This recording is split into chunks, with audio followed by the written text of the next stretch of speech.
ఈరోజు 12:30కి మాకు 112 కాల్ వచ్చింది. ఇక్కడ చిన్నగదిరి ఏరియాలోనే కొండ ప్రాంతంలోని ఒక టైగర్ సంచరిస్తున్నట్లుగా ఒక వ్యక్తి చూశారని చెప్పి కాల్ వచ్చింది. ఆ కాలర్‌కి ఫోన్ చేస్తే అతని పేరు అప్పలరాజు అని, అతను సిమెంట్ వ్యాన్ తనకు డ్రైవర్ అని చెప్పేసి అన్నాడు. ఆ కాలర్‌ని ఐడెంటిఫై చేసిన తర్వాత అతన్ని అడిగితే నాకు ఇంకొక అతను రాజు అన్న వ్యక్తి చెప్పాడు సార్. అతను దాంట్లో మొబైల్‌లో ఫోటో కూడా తీశాడు సార్, మాకు చూపించాడు. అందులో అతను భయపడిపోయాడు అని చెప్పేసి చెప్పారు. ఆ తర్వాత అక్కడ కళాశీల అందరిని అడిగితే మేమెవరో చూడలేదు సార్, అతను మాత్రమే చూశాడని చెప్పి అన్నారు.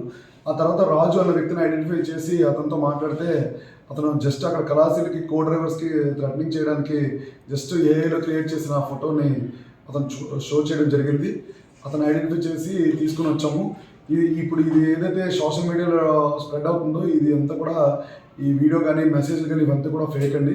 దయచేసి ఈ పులి సంచరిస్తున్న న్యూస్ మాత్రం ఫేక్. దయచేసి ప్రజలందరూ కూడా గమనించవలసిందిగా కోరుతున్నాను.